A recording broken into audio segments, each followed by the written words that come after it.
Excuse me, আমাকে একটা কাশির সিরাপ দিন তো।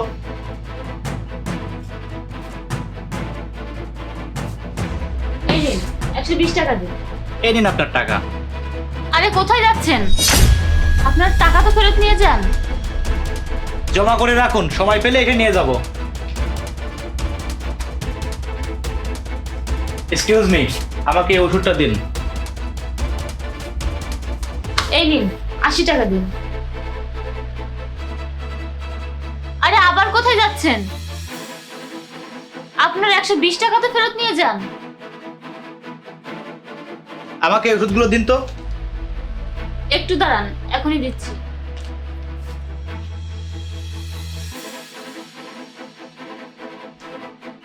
এই যে নিন। দাঁড়িয়ে আছেন কেন? যান। ওষুধের টাকা নেবেন না?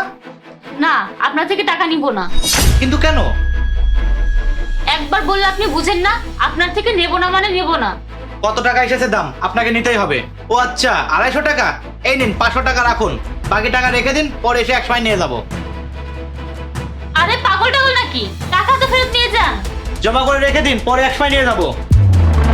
দেখেছো ভাইয়া, এই লোকটা যেদিন আমাদের দোকানে কিছু নিতে আসে ওই দিনে খুচরা টাকাগুলো রেখে চলে যায়। এই দেখো, ওই লোকটা আমাদের দোকানে 7,210 টাকা জমা করে রেখেছে। হ্যাঁ, যেদিন 11,000 টাকা জমা হয়ে যাবে সেদিন থেকে আর আসবে না। আসবে না? কিন্তু কেন? মনে আছে তোর 6 মাস আগে এখানে তোর ভাই থাকতো একদিন? হ্যাঁ ভাইয়া বলুন, কি চাই আপনার?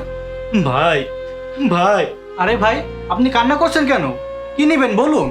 আসলে আজ সকালে আমার মা মারা গিয়েছে, তার দাফনের জন্য আমার কাছে একটা টাকাও নেই। তুমি আমাকে একটু সাহায্য করো, আমি তোমার এই উপকার কখনো ভুলবো না। ওহো,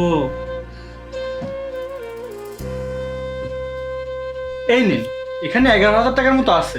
এই টাকা দিয়ে আপনার মায়ের দাফন কাফনের ব্যবস্থা আরামে হয়ে যাবে। ধন্যবাদ তোমাকে ভাই, আমি তোমার এই উপকার কখনো ভুলবো না।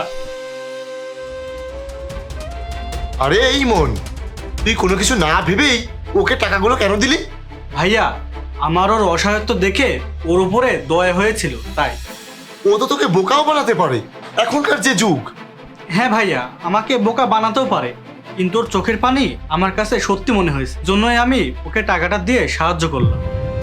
ওই দিন ওর চোখের পানিটা সত্যিই ছিল। এইভাবেই অল্প অল্প করে টাকা জমিয়ে ঋণ শোধ করে যাচ্ছে। ঠিক আছে ভাইয়া, এবার থেকেও আমাদের দোকানে আসলে আমি ওনাকে বলে দিব ওনার থেকে আমাদের কোনো টাকা চাই না। বলে কোনো লাভ নেই, ওর অনেক আত্মসম্মান বোধ। আমি ওকে বোঝানো অনেক চেষ্টা করেছি, কিন্তু ও কিছুতেই আমার কথা শোনে না। যতদিন না ওর ধার শোধ হবে ও থামবে না, টাকা দিয়েই যাবে। ভাইয়া, এই একজন ব্যক্তি যে কিনা নিজের ধার অল্প অল্প করে শোধ করে দিচ্ছেন।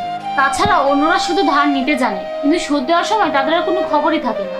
আমাদের দোকানে অনেক কাস্টমার আছে যারা হাজার হাজার টাকা বাকি নিয়ে 1 টাকাও দেয় না। হ্যাঁ রে বোন, এটা কলিযুগ, যেখানে সবাইকে সবার হিসাব চুকিয়ে যেতে হবে।